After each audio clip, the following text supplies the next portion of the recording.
নমস্কার বন্ধুরা, লুসি অনলাইনে তোমাদের সবাইকে স্বাগত জানাই। আমি তোমাদের অঙ্কের স্যার জগন্নাথ প্রামাণিক। আজকে আমরা ক্লাস 7 অধ্যায় 2 অর্থাৎ অনুপাত এই চ্যাপ্টার নিয়ে আলোচনা করব। ঠিক?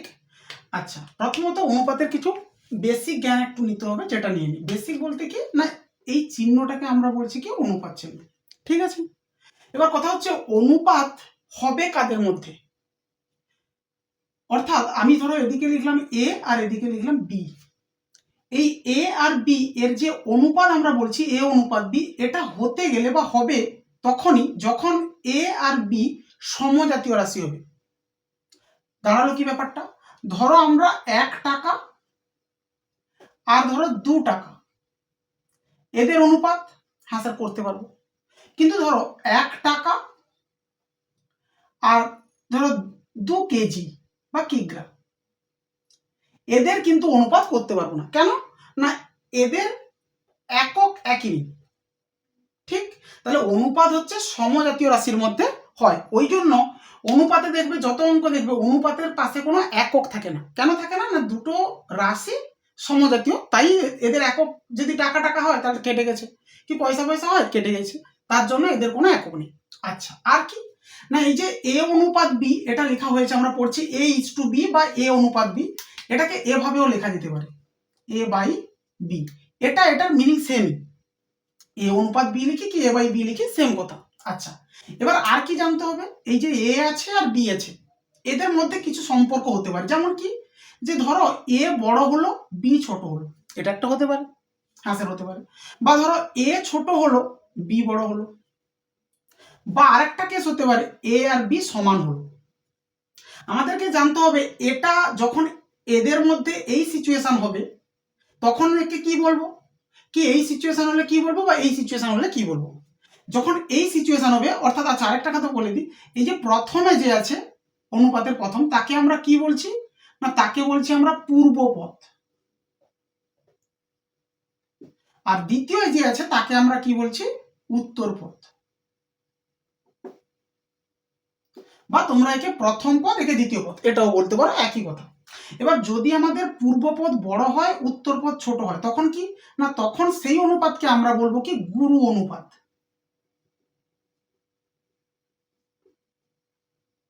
আচ্ছা, আর যদি পূর্বপদ ছোট হয় আর উত্তরপদ বড় হয়, তাহলে তাকে আমরা কি বলবো, লঘু অনুপাত। আর যদি কিনা দুজন সমান হয়ে যায়, অর্থাৎ পূর্বপদ উত্তরপদ দুজন সমান হয়, তখন আমরা তাকে কি বলবো, সাম্যানুপাত। ঠিক বোঝা গেছে সবার দূর? তাহলে কি হলো, এই চিহ্নটাকে আমরা অনুপাত চিহ্ন বলছি, যেখানে দুটো পদ আছে দুদিকে, এই অনুপাতের দুদিকে মানে বা চিহ্নের দুদিকে। এই প্রথমে যে লোকটা আছে তাকে আমরা কি বলছি, পূর্বপদ বা প্রথম পদ। আর অনুপাতের চিহ্নের পরে যে লোকটা আছে তাকে আমরা কি বলছি, উত্তরপদ বা দ্বিতীয় পদ। এবার কথা হচ্ছে, যদি পূর্বপদ বড় হয় উত্তরপদ ছোট হয়, তখন তাকে আমরা কি বলছি না গুরু অনুপাত। আর যদি পূর্বপদ ছোট উত্তরপদ বড় হয়, তখন আমরা তাকে কি বলছি, লঘু অনুপাত। আর দুজন যদি সমান হয় তাকে আমরা কি বলছি, সাম্যানুপাত। এবার ধরো আমাদেরকে এটা বলতে পারে যে এর ব্যস্ত অনুপাত কি হবে, কার এর ব্যস্ত অনুপাতটাকে আমরা কি বলবো, এর ব্যস্ত অনুপাতকে আমরা বলে দেব, শুধু পূর্বপদ আর উত্তরপদকে চেঞ্জ করে দেব, বি ইজ টু এ, এটাই হচ্ছে এর ব্যস্ত অনুপাত। এবার ধরো এখানে পূর্বপদ বড় উত্তরপদ ছোট, এর যদি কোনো এক্সাম্পল নিতে হয় তাহলে আমরা প্রথমে লোকটাকে রাখবো বড়, ধরো 3:2, এটা হয়ে গেল এর এক্সাম্পল। কি ধরো এটাকে যদি বলে পূর্বকে ছোট রাখবো উত্তরকে বড় রাখবো, তাহলে ধরো কি নিতে পারি, ধরো এরকম নিলাম 5:7। হ্যাঁ স্যার, আর পূর্বপদ উত্তরপদ দুজনেই সমান, দুজনেই সমান কখন হবে না, একই একই লোক থাকবে, যেমন ধরো 2:2 কি 1:1 কি 5:5, একই কথা হলো। আচ্ছা, এবার ব্যাস এটুকুই হলো বেসিক আইডিয়া। এরপরে চলো তোমাদের কোর্সে দেখি 2.1 যে অঙ্কগুলো আছে, সেখানে মেনলি একদমই সিম্পল অঙ্ক, একদম সিম্পল অঙ্ক আছে, যে শুধু কিছু কিছু জিনিসের মধ্যে অনুপাত করতে বলেছে, তো অনুপাত করা যাবে, কোনো সমস্যা নয়। ধরো তাও আমি একটা অঙ্ক দেখাচ্ছি, যে কোনো একটা অঙ্ক ধরো দেখি। সাপোজ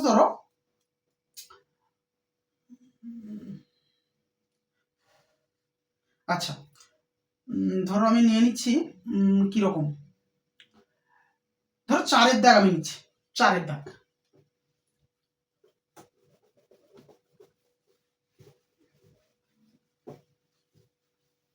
আচ্ছা, তো 4-এর দাগের অঙ্ক কি বলছে, একটি আধুলি, একটি 1 টাকা ও একটি 2 টাকার মুদ্রার মূল্যের অনুপাত। ঠিক, তাহলে আধুলি এটা মানে আমাকে জানতে হবে। আধুলি মানে একটি আধুলি যেটা, সেটা মানে কত। আর একটা কথাও তোমাদের পরীক্ষা হলে আসতে পারে, একটি সিকি, সেটা আবার মানে কত। সিকি মানে হচ্ছে কি না স্যার, সিকি মানে হচ্ছে 25 পয়সা। ঠিক, আর আধুলি মানে কি না, আধুলি মানে হচ্ছে স্যার 50 পয়সা। ঠিক না, আর আমাদেরকে কি বলছে, একটি 1 টাকা, আর কি বলছে না একটি 2 টাকা।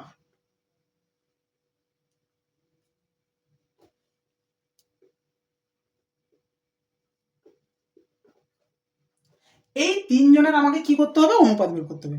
এবার আমি প্রথমেই বলেছি কি অনুপাত হচ্ছে সমজাতীয় রাশির মধ্যে হবে।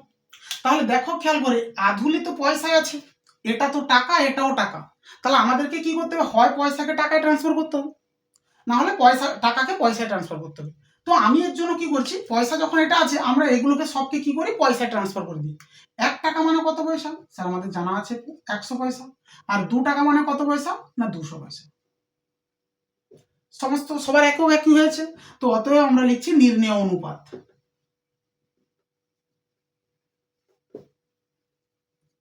সমান কার কার অনুপাত, এই লোক এই লোক এই লোক, অর্থাৎ কিনা কি কি 50, 100 আর হচ্ছে আমাদের কত 200। ঠিক, তো স্যার কাটাকাটি করে নি, 0 0 0 কেটে গেল, 5 কেটে 5 একে 5 2 5 4, তো উত্তর তো কত এসছে 1 2 4। ঠিক, কোনো সমস্যা না। আচ্ছা, এবার পার্টিকুলার দেখো, এগুলো তো এমনি অনুপাতের অঙ্ক, এগুলো কোনো সমস্যা না। এবার মেনলি যে অঙ্ক আছে সেখানে আছে 8-এর দাগ, 9-এর দাগ, 10-এর দাগ, এই তিনটা অঙ্ক একটা টাইপ। আর দেখবে তোমরা কোষে দেখি 2.3, মেনলি এই দুটো জায়গা থেকে এরকম টাইপেরই অঙ্ক পরীক্ষা তোমাদের পড়বে। কোষে দেখি 2.3 আর কোষে দেখি 2.1। কোষে দেখি 2.1-এর যে অঙ্কগুলো আছে 8 9 10, আর কোষে দেখি 2.3 পুরোটাই। এখানে শুধু দুটো প্যাটার্নের অঙ্ক চলছে। কিরকম, আমি দুটো অঙ্ক পরপরই দেখালে আপনার আইডিয়া আসবে, আর এগুলোই তোমাদের ভালো করে আইডিয়া করতে হবে।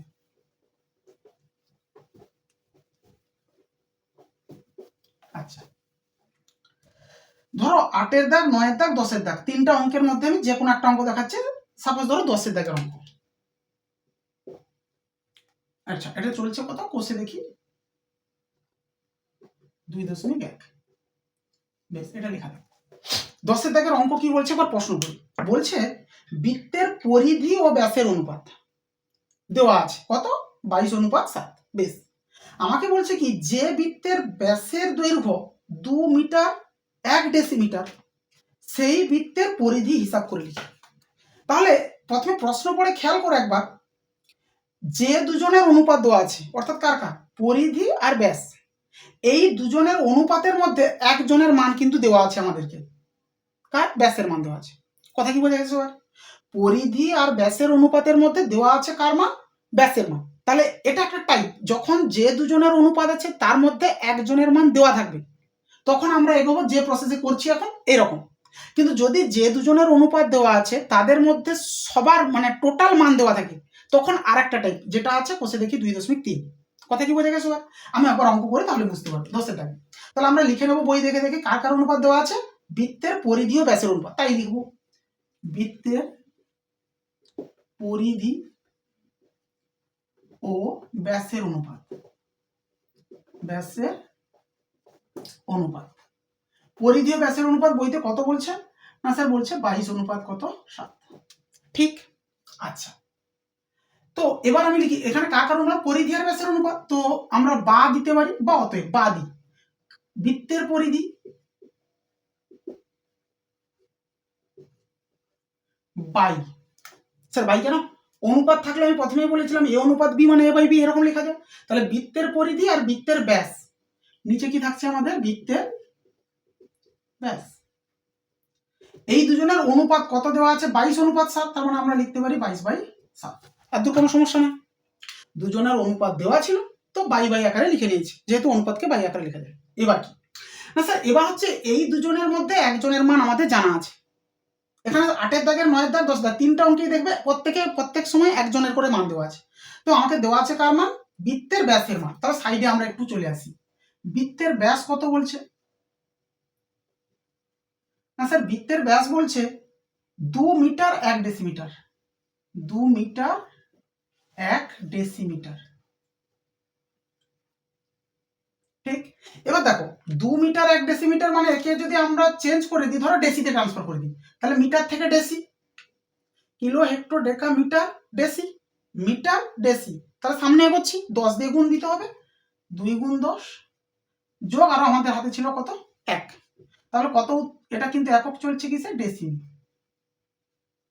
তাহলে কত হচ্ছে 21 ডেসিমি।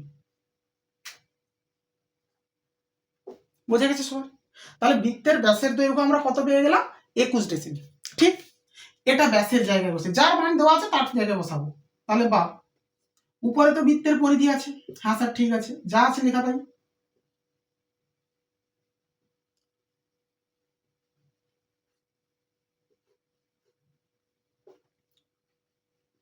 নিচে কি বৃত্তের ব্যাস, বৃত্তের ব্যাস কত পেলাম 21, সমান মান কত দাঁড়াচ্ছে 22/7। ঠিক, এখান থেকে আমরা শুধু বের করবো বৃত্তের পরিধির মান। তাহলে 21 এর পাশে ভাগে আছে, ওদিকে পাঠিয়ে দিই, গুণে হয়ে যাবে। তাহলে আসবে কি বৃত্তের পরিধি,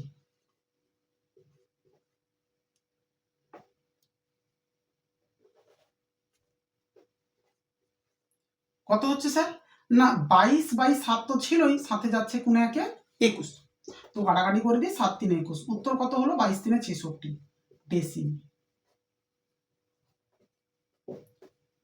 হলো। তা বৃত্তের পরিধি বের করতে বলছিল, পরিধি বেরিয়ে গেছে, কোনো সমস্যা নাই। বোঝা গেছে সবাই? তো এটা একটা টাইপ যেখানে যে দুজনের অনুপাত দেওয়া আছে তার মধ্যে একজনের মান কিন্তু দেওয়া আছে, এটা একটা টাইপ। আর একটা টাইপ যখন আসবে আমি বলছি তখন। আচ্ছা, আর এখানে সমস্ত অঙ্ক তোমরা পারবে করতে, কোনো সমস্যা নেই। এবার ধরো আর একটা, আচ্ছা আমরা চলে আসি এবার কত কোষে দেখি 2.2তে চলে আসি, ওখানে প্রত্যেকটা টাইপের আমি একটা দুটো করে দেখাচ্ছি, তো করতে পারবো।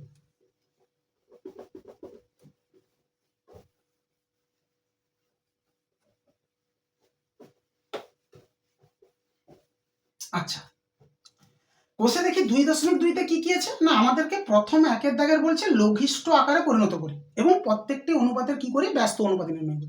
তাহলে লঘিষ্ঠ আকারের মিনিং কি না, লঘিষ্ঠ আকারের মিনিং স্যার ছোট করতে হবে, কিছু না কিছু ছোট। যেমন ধরো আমি যদি 1-এর দাগের অঙ্ক দেখি, আমি ধরো নিচ্ছি 1-এর দাগের যে কোনো একটা অঙ্ক দেখাচ্ছি, প্রত্যেকটাই সেম। 1-এর দাগে ধরো 1 নিচ্ছি, আমাকে কি করতে বলেছে না 12:15 এটা দিয়েছে, দিয়ে বলছে একে ছোট করো, লঘিষ্ঠ আকারে ট্রান্সফার করো, মানে ছোট করতে হবে। তো ছোট মানে কি, কিছু কাটাকাটি উৎপাদক একই আছে, যেটা কাটবে, তো কাটছে কিসে 3-এর নাম থেকে দিয়েছে, 3 4 12 3 5 15, তাহলে উত্তর পেয়ে গেলাম কত 4:5। এটাই হয়ে গেল এর লঘিষ্ঠ আকার। এর সঙ্গে আর কি করতে বলেছে না, এদের ব্যস্ত অনুপাতও লিখতে বলেছে, ঠিক না? তো আমরা লিখে দেবো কি না 4:5 এর ব্যস্ত অনুপাত।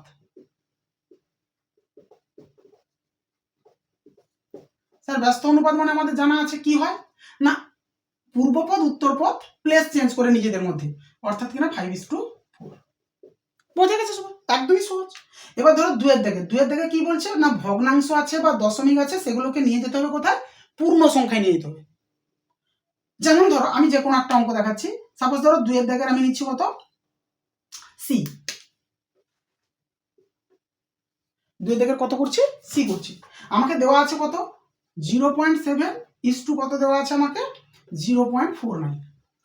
একে কি করতে হবে না, এই যে দশমিক আছে বা আরো দেখবো অন্য অঙ্কে ভগ্নাংশ আছে, এগুলোকে এরকম রাখা যাবে না, পূর্ণ সংখ্যা এই টাইপে নিয়ে যেতে হবে, এগুলো দশমিক সংখ্যা এখানে আনতে হবে পূর্ণ সংখ্যা। তাহলে সেটা কি করে করবো না স্যার, এখানেই আমি এদের দশমিকটা প্রথম তুলি, মানে এটাকে লিখি 7/দশমিকের পরে একটা আছে, তার জন্য কি লিখবো একটা শূন্য 10, অনুপাত একে কি লিখবো না স্যার 49/100। ঠিক। এবার দেখো আমি প্রথমে কি বলেছিলাম তোমাদেরকে, এ অনুপাত বি আর এ বাই বি একই জিনিস। তাহলে 7/10 অনুপাত 49/100, এর মানে ভাবতে পারি এটা ভাজিত এটা, এটা বাই এটা, মানে এটা বাই এটা। তাহলে আমরা যদি এরকম লিখে নিই 7/10, এটাকে অনুপাত আছে কিন্তু আমরা জানি কি অনুপাত মানে ভাগ, তাহলে এর জায়গায় যদি গুণ চিহ্ন দিয়ে উল্টে যাবে। বোঝা গেছে? কোনো সমস্যা না। তাহলে এখানে 0 0 কাটলাম, 7 7 49। তাহলে আমাদের হাতে থাকছে কেন উপরে 10 নিচে গিয়ে 7। তো 10/7 মানে এটা থাকলে এটা লিখি বা এটা থাকলে এটা, তার মানে 10/7। ঠিক। তাহলে দেখো ভগ্নাংশ দশমিক ছিল, সেটাকে আমরা কিসে ট্রান্সফার করতে পেরেছি পূর্ণ সংখ্যা। তো এটাই এরকম প্রসেস হতে পারে, যদি এমনি ভগ্নাংশ থাকতো তাহলে উল্টেই হয়ে যেত কাজ। বোঝা গেছে সবাই? এবং এর কি করতে বলেছে ব্যস্ত অনুপাত, তো ব্যস্ত অনুপাত তোমরা নিজেরা লিখে নিও, এর ব্যস্ত অনুপাত কত হবে 7/10। ঠিক সবার? আচ্ছা, এবার যেটা টাইপ 3 নম্বর দাগ, এটা একটুখানি ইম্পর্টেন্ট টাইপ, এটা অনেক সময় দেয় শর্ট প্রশ্নে, চেক করি।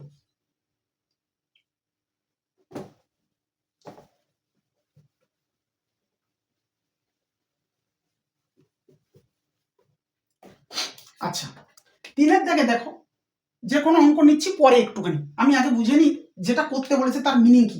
আমাদেরকে বলছে কি না, 2টো কি 3টা করে অনুপাত দেওয়া আছে, দিয়ে বলছে তাদের আমাদের কি করতে হবে না স্যার মিশ্র অনুপাত বের করতে হবে। আচ্ছা, তো প্রথমে আগে একটুখানি বুঝে নি মিশ্র অনুপাত জিনিসটা কি। মিশ্র অনুপাত ধরো এরকম নিয়ে নি,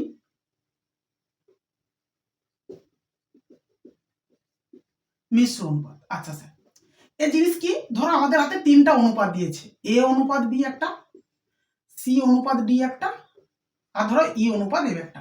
ঠিক। এই 3টা অনুপাতের আমাদেরকে কি বের করতে হবে না স্যার মিশ্র অনুপাত বের করতে হবে। তো স্যার মিশ্র অনুপাত কি করতে হয় সেটা বলছে, প্রতিটা যে অনুপাত আছে এদের যে পূর্ব পদগুলো, অর্থাৎ এ সি আর ই, এদেরকে গুণ করব। প্রতিটা অনুপাতের পূর্বপদ ফার্স্টগুলো একসঙ্গে গুণ, অনুপাত উত্তর পদগুলোকে একসাথে গুণ। কথা কি বোঝা গেছে সবার? তাহলে ব্যাপারটা কি হলো, আমাকে যদি 2টো কি 3টা কি 4টা কি 5টা যাই দিক অনুপাতের যদি মিশ্র অনুপাত বের করতে বলে, আমরা করবোটা কি, প্রত্যেকটা অনুপাতের পূর্ব পদকে একসঙ্গে গুণ করব, অনুপাত প্রত্যেকটা অনুপাতের উত্তর পদকে একসঙ্গে গুণ করব, যা রেজাল্ট আসবে অনুপাত দিয়ে মাঝে মাঝে অনুপাত দিয়ে দিলাম, দিয়ে এখানে কাটাকাটি করলে যা আসবে তাই উত্তর। যেমন ধরো আমি তোমাদের একটা অঙ্ক নিচ্ছি, স্যার কোনটা নিচ্ছি, সাপোজ ধরো বি, 3 কত নিচ্ছি বি নিচ্ছি। তো আমাকে কি করতে বলেছে 7/5 অনুপাত, অনুপাত স্যার কত 3 কমা, তারপরে কে 5/7 অনুপাত, অনুপাত কত স্যার 1/16। আচ্ছা, ও আরেকজন কে আছে 3/16। এই যে 3টা অনুপাত, এটা একটা, এটা একটা আর এটা একটা, এই 3 জনের আমাদেরকে কি বের করতে বলেছে মিশ্র অনুপাত বের করতে। তাই লিখবো, তাই আমরা এত এত ও এত এর মিশ্র অনুপাত।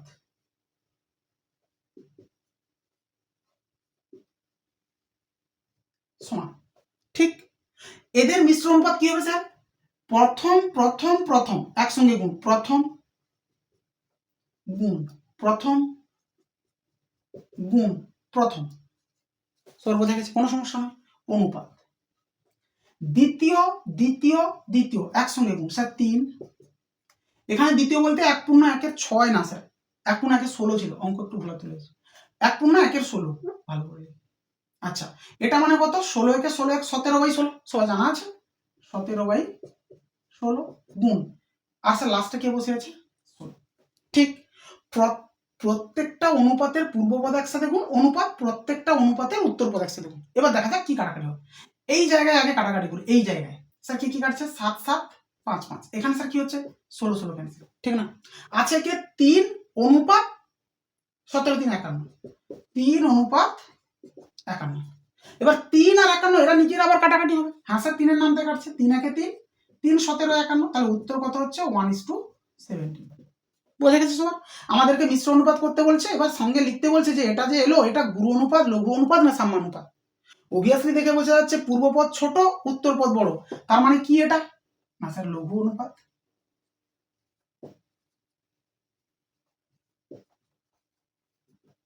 ঠিক, বেশ, এটাই হচ্ছে এখানকার মেন ফ্যাক্ট। এর পরে যেটা দেওয়া আছে 4-এর দাগ, 4-এর দাগে তোমরা নিজেরাই করতে পারবে, 5-এর দাগেও ধরো করতে পারবে একই রকমের অঙ্ক। এবার 6-এর দাগে ধরো সাপোজ ধরো আমি 6-এর দাগটা একবার দেখছি, দেখা যাক 6-এর দাগে কি বলছে।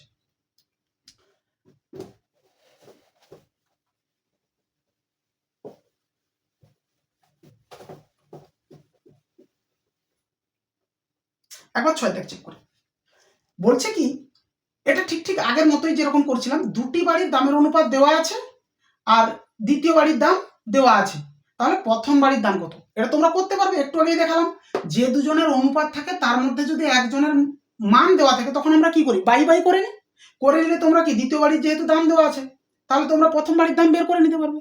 এবার যখনই প্রথম বাড়ির দাম বের করে নিলে তারপরে একটা কথা বলছি যে প্রথম বাড়ির দাম যদি 70,000 টাকা বেশি হতো তাহলে যা বেরোলো প্রথম বাড়ির দাম তার সঙ্গে কি করব, 70,000 টাকা যোগ করবো, কেন বেশি হতে বলেছে। তাহলে দুটো বাড়ির দামের অনুপাত, অর্থাৎ প্রথম বাড়ির যা মান আসবে যোগফল আর দ্বিতীয় বাড়ির দাম তো আমাদের হাতে দেওয়াই আছে 4,20,000, এদের অনুপাত করলেই উত্তর হইবে। বুঝতে পারলে, ওতে কোনো কঠিন ভাবনা করতে পারবে। আচ্ছা, ব্যাস, এখানকার আর কিছু নয়। এবার ধরো কোষে দেখি 22.3, এখানে আরেকটা স্পেশাল টাইপ দেখো। এর একটু আগে কি বললাম, ওই দুটি বাড়ির দামের অনুপাতের সময় যে দুজনের অনুপাত দেওয়া আছে তাদের মধ্যে একজনের মান দেওয়া আছে, তখন আমরা বাই বাই করেছি। এখন কি বলবো, এখন প্রশ্ন করি একবার, কোষে দেখি কত, 2.3। যত অঙ্ক আছে সমস্ত অঙ্ক সেই, সবগুলোই একই প্যাটার্ন, চেক করা যায়। ধরো প্রথমে আমরা নিচ্ছি কত দাগ, সাপোজ ধরো 2-এর দাগ, চেক করে, একদম সহজ সব কঠিন কিছু বলে নেই, সমস্ত একই, চেক করি একবার 2-এর দাগ। বলছে 640 টাকা বিশু ও অপর্ণার মধ্যে 5:3 অনুপাতে ভাগ করে দিই। তাহলে ব্যাপারটা কি হলো, 630 টাকা আছে, 40 টাকা আছে, সেটা দুজনকে দেওয়া হবে কত অনুপাতে, 5:3 অনুপাতে দেওয়া হবে। আচ্ছা, তো বলছে কে কত টাকা পাবে। তাহলে এখানে খেয়াল করো, এই যে বিশু আর অপর্ণার মধ্যে টাকা ভাগ হচ্ছে, কিন্তু আমাদের জানা নেই যে বিশু কত পেয়েছে বা অপর্ণা কত পেয়েছে, এটা জানা নেই, কিন্তু টোটাল টাকা কত ভাগ হবে সেটা জানা আছে। ঠিক আগের অঙ্কে ছিল আলাদা, দুটো বাড়ির দামের অনুপাত দেওয়া ছিল, তার মধ্যে দ্বিতীয় বাড়ির দাম জানা ছিল, মানে একজনের মান জানা ছিল, এখানে কিন্তু কোনো একজনের মান জানা নেই। তাহলে এরকম টাইপের অঙ্কে কি করতে হয় দেখাচ্ছি দেখো। তাহলে আমরা এভাবে লিখে নিই, বিশু ও অপর্ণা, সাপোজ ধরো টাকার অনুপাত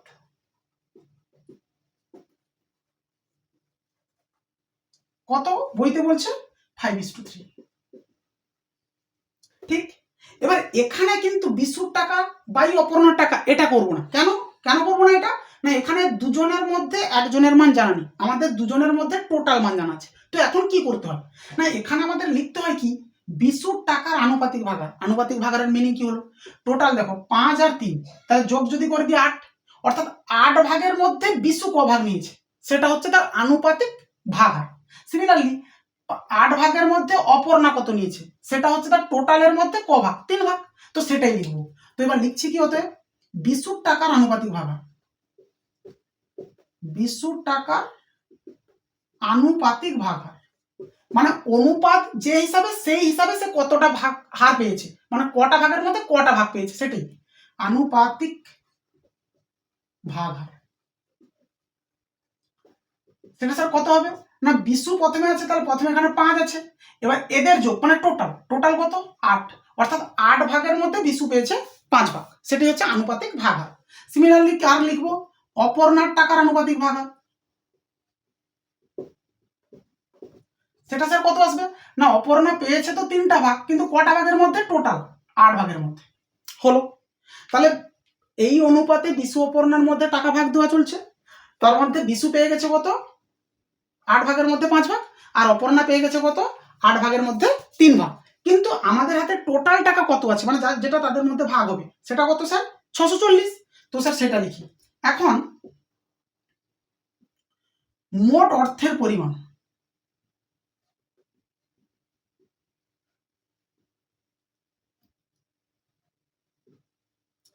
মোট অর্থের পরিমাণ স্যার কত, না 640 টাকা, মোট কত টাকা ভাগ হচ্ছে 640 টাকা। তো 640 টাকার মধ্যে বিশু পাবে, অতএব বিশু পাবে স্যার কতটুকু পাবে না 640 ইন্টু তার যে আনুপাতিক ভাগ 5/8। তো কাটাকাটি করে দিই, 8 8 64 শূন্য, অর্থাৎ 8 5 40, 400 টাকা, ঠিক না স্যার? এবং অপর্ণা পাবে কত না স্যার? অপর্ণা পাবে 640 ইন্টু তার যে আনুপাতিক ভাগ 3/8। এখানে সেম কাটাকাটি, 240 টাকা। এই হচ্ছে অঙ্কের টাইপ। তাহলে টাইপ কি না আমাদের খেয়াল করতে হবে দুটো কথা স্যার। যখন যে দুজনের অনুপাত দেওয়া আছে তাদের মধ্যে একজনের মান দেওয়া থাকবে, তখন আমরা কি করব না স্যার বাই বাই করব, অর্থাৎ এর টাকা বাই ওর টাকা এভাবে করব যখন একজনের মান জানা থাকবে তখন। কিন্তু যদি কিনা যে দুজনের অনুপাত দেওয়া আছে তাদের মধ্যে কোনো একজনের মান জানা না থেকে সম্পূর্ণ মানটা জানা আছে যদি থাকে এরকম, তখন আমরা আনুপাতিক ভাগাহার হিসেবে করব। এবার তোমরা এটা কি করতে পারো, একটা স্টেপ কমাতে পারো, এই যে দুটো লাইন ভাষা লিখেছি এটা এখানে না লিখে এখানেও করতে পারো, মানে এই দু লাইনের পরিবর্তে এখানে লিখে দিতে পারো। কিরকম 5/2 জনের যোগ 8, তখন স্যার এখানে অনুপাত না কমা 3/2 জনের যোগ মানে 8, এইটুকু করে দিয়ে তারপরে এখানে ঢুকে আসতে পারো। হলো, এটুকুও তোমরা করতে পারো। এরকম ভাবে সমস্ত অঙ্কই সেম, যত অঙ্ক আছে সব, কোনো অঙ্কের কোনো কিছু তফাৎ নেই, সমস্ত অঙ্ক সেম। এবার ধরো তাও আর একটা দুটো আমি অঙ্ক দেখাচ্ছি, যেমন কত নম্বর আমি ধরো দেখাচ্ছি, সাপোজ ধরো 4 নম্বর।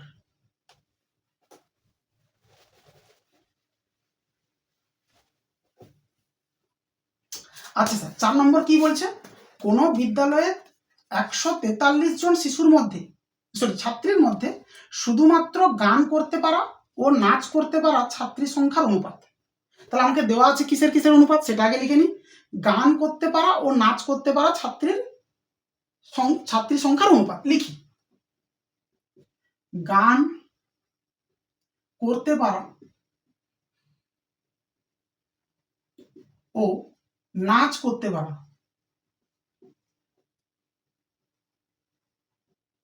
ছাত্রী সংখ্যার অনুপাত বা ছাত্রীর অনুপাত। স্যার বইতে কত বলছে অনুপাত? 9:2। ঠিক, তাহলে গান করতে পারা ও নাচ করতে পারা ছাত্রী সংখ্যার অনুপাত কত? 9:2। তো আমরা আর আনুপাতিক ভাগা লিখছি না, যে গান করতে পারা ছাত্রী সংখ্যার আনুপাতিক ভাগা কত আসবে স্যার না 9/2 জনের যোগ, আর নাচ করতে পারা ছাত্রী সংখ্যার আনুপাতিক ভাগা 2/2 জনের যোগ। হলো, ঠিক না? তাহলে এটা হয়ে গেল আমাদের। এবার মোট টোটাল ছাত্রী সংখ্যা কত সেটা বলেছে 143 জন। আচ্ছা স্যার লিখে নি। এখন মোট ছাত্রী সংখ্যা স্যার কত না মোট ছাত্রী সংখ্যা দেওয়া আছে 143 জন। তাহলে 143 জনের মধ্যে এই আনুপাতিক ভাগ হারে মানে যারা গান করতে পারে তারা কত আর যারা নাচ করতে পারে তারা কত। তো স্যার আমরা লিখছি অতএব গান করতে পারে বা গান, হ্যাঁ ঠিক আছে, গান করতে পারে কতজন পারে না 143-এর সাথে আমরা গুণ দেবো কত তার আনুপাতিক ভাগ 9/11। 11 যদি কাটি কত হয় 11 কে 11 3 33, 11 3 33, তাহলে 13 9 117 জন। ঠিক, আর নাচ করতে পারে কত না নাচ করতে পারে হচ্ছে 143 গুণ তার আনুপাতিক ভাগ মানে 2/11। 11 কাটে স্যার 13, 13 দিনে কত জন? 26 জন। ঠিক, তাহলে 143-এর মধ্যে গান আর নাচ কত জেনে গেছে। এর পরে কি আমাকে পরে আর একটা প্রশ্ন করেছে, বলছে যদি আরো 3 জন ছাত্রী গান করতে আসে, আমাদের হাতে গান করতে পারে কতজন? 117। বলছে যদি আরো আসে 3 জন তাহলে 117 আর 3 জন এলে কত হয়ে 120 হবে। তো বলছে তাহলে গান করতে পারা ও নাচ করতে পারা ছাত্রীর অনুপাত। তো স্যার সেটা লিখবো কি, একটা বক্স করে নিই আলাদা যেহেতু পার্ট। তাহলে লিখি এখানে যে আরো 3 জন ছাত্রী কি করতে এলে গান করতে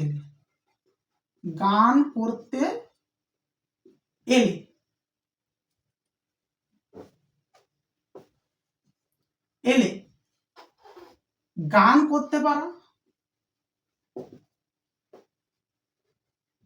ও নাচ করতে পারা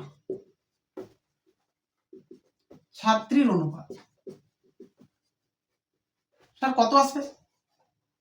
না, গান করতে পারছিল আগে থেকে 117, আরো এসছে 3, তাহলে 117 প্লাস 3, বা তোমরা ডাইরেক্ট 120 লিখতে পারো। অনুপাত, নাচ করতে কেউ আসেনি এক্সট্রা, নাচ যে 26 জন ছিল তারাই আছে শুধু। তাহলে স্যার আমাদের রেজাল্ট হচ্ছে কত? 120 অনুপাত কত? 26, অর্থাৎ কি না 102 কেটে দিই 13, 60, 60 অনুপাত 13। কথা কি বোঝা গেছে? সিম্পল। আর ধরো তোমাদেরকে আমি একই তো সমস্ত অঙ্ক, আর ধরো একটা অঙ্ক দেখাচ্ছি, সেটা কোনটা? 8-এর দাগের। কেন দেখাচ্ছি সেটা নতুন কিছু না, শুধু একটা জিনিস তোমাদেরকে দেখানো দরকার বা একটা জিনিস তোমাকে বোঝানো দরকার, সেটার জন্য। আর সমস্ত অঙ্কই তোমরা করতে পারবে, সমস্ত একই। সবার বোঝা গেছে?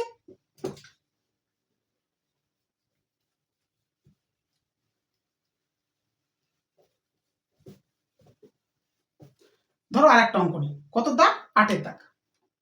স্যার বলছে কি, এখানে যে অনুপাতটা দেওয়া আছে দেখো, তার মধ্যে একটা ভগ্নাংশ ঢুকে গেছে না স্যার? তাহলে সেই ভগ্নাংশটাকে থাকলে কিভাবে ঠিক করতে হয় সেটা একটুখানি চেক করে দিই বা তোমাদেরকে বলে দিই কি করতে হয়। আমাদেরকে দেওয়া কি আছে না, কোনো এক ট্রেনিং সেন্টারে 1050 জন ব্যক্তি ট্রেনিং নিতে এসছে, ভালো কথা। তাদেরকে কি করা হয়েছে, 3টি বড় হল ঘরে 11 অনুপাত 3 অনুপাত 3 পূর্ণ 1/2 এই অনুপাতে বসিয়ে দেওয়া হয়েছে। তাহলে 3টা বড় হল ঘরে, তাহলে আমরা লিখবো কি, 3টি ঘরে বসা লোকের অনুপাত। তাহলে স্যার লিখছি তাই, 3টি ঘরে বসা লোকের অনুপাত। স্যার কত দেওয়া আছে না, 3টি ঘরে বসা লোকের অনুপাত দেওয়া আছে কত? 11 অনুপাত 3, না না হ্যাঁ 3 অনুপাত 3 পূর্ণ 1/2। ঠিক স্যার, কোনো সমস্যা না। স্যার একবার পূর্ণ ভাঙা যাক, 11 অনুপাত 3 অনুপাত 6 1 7, 7/2। এতদূর পর্যন্ত কোনো সমস্যা না, কিন্তু এবার একটা জিনিস খেয়াল করো, এটা পূর্ণ সংখ্যা আছে, এটা পূর্ণ সংখ্যা আছে, কিন্তু এটা কি আছে? ভগ্নাংশ আছে। এরকম একজন ভগ্নাংশ আছে, 3 জন ভগ্নাংশ দিতে পারে পরীক্ষার খাতা, কি 2 জন দিতে পারে, ঠিক না? কিন্তু যখন এরকম ভগ্নাংশ দেবে, আমাদেরকে পূর্ণ সংখ্যায় পরিণত করতে গেলে এইটাকে কি করব না স্যার, তখন আমাকে একটা কাজ করতে হবে কি, নিচে যারা থাকবে মানে ভগ্নাংশের হর, এখানে হর 1, এখানে হর 1, এই 3 জনের করবো কি লসাগু। 3 জন আছে বলে 3 জন, 4 জন থাকলে 4 জন, যারাই থাকবে তাদের নিচের গুলোকে আমরা কি করব, লসাগু করবো, দিয়ে যেই লসাগুর মানটা হবে সেটা প্রত্যেকটা পদের সঙ্গে গুণ করব। এখানের ক্ষেত্রে এখানে লসাগু কত হচ্ছে আমাদের? 2 হচ্ছে, কারণ স্যার 1 1 2 এর লসাগু কত? 2, প্রতিটার সাথে গুণ, 11 গুণিতক 2, 3 গুণিতক 2, 7/2 গুণিতক কত? 2। স্যার 2 দিয়ে ক্যান্সেল করলাম, আর বাদ বাকি যা দেখো 22 6 7 হয়ে গেল। ভগ্নাংশ থেকে ট্রান্সফার হয়ে গেল কিসে? পূর্ণ সংখ্যায়। এটা তোমাদের কিন্তু খেয়াল করতে হবে, যখনই ভগ্নাংশ থাকবে তখন প্রত্যেকের হরকে লসাগু করে সেইটা প্রত্যেকটা অনুপাতের সাথে গুণ করবে, দিলে আপনার পূর্ণ সংখ্যা চলে আসবে। বেশ, এবার আমরা স্যার এখানেই আনুপাতিক ভাগাকার লিখে নিচ্ছি। 22 22 সবার যোগ, কত হচ্ছে যোগ করলে? 22 6 28 আর 7, 8 7 15 35, 6/35 আর 7/35। আর দু কোন সমস্যা না, প্রত্যেক অঙ্ক সেম চলছে, এগুলো আনুপাতিক ভাগা। তো এবার বলে দিয়েছে আমাদের, কি বলে দিয়েছে, মোট কতজন এসছে? 1050 জন। তাহলে এখন মোট, এটা কি বলবো,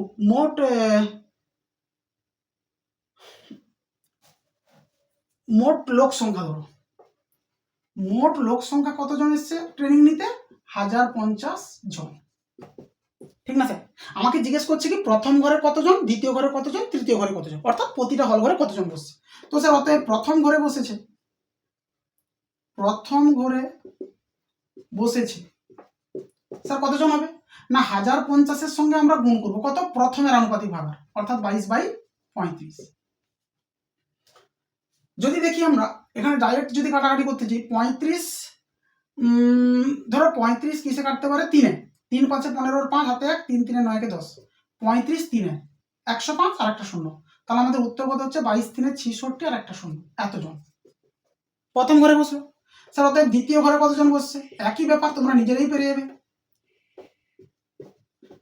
স্যার কত বসছে? 1050, এর সঙ্গে গুণ দেবো কত? দ্বিতীয় আনুপাতিক ভাগার 6/35, সেম কাটাকাটি 180 জন। আর তৃতীয় ঘরে বসছে কত?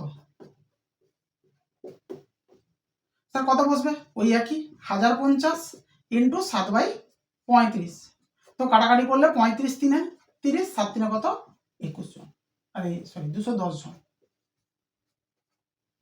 বোঝা গেছে? সিম্পল একদমই। তাহলে এই গেল আমাদের অনুপাতের উপর টোটাল যে পার্ট সেটুকুই। তাহলে আমাদের কি আজকে আমি কুইকলি রিভিশন করলাম, কেন তোমাদের পরীক্ষা সামনে। তাহলে কুইক রিভাইজ করতে গেলে বা কি কি কনসেপ্ট আছে বা কীরকম টাইপের অঙ্ক হতে পারে সেগুলো আমি পুরোটা করিয়ে দিলাম। ঠিক, কেন পরীক্ষা চলে এসছে সবার সামনে। তাহলে একবার শুধু কুইক রিভাইজ করার জন্য মোটামুটি যে যে অঙ্কগুলো ইম্পর্টেন্ট আছে বা যে যে কনসেপ্ট এই অনুপাতে আছে সেগুলো আমি বলে দিলাম। ঠিক, আর দূর থাকুক। থ্যাংক ইউ সবাইকে আজকের মতো।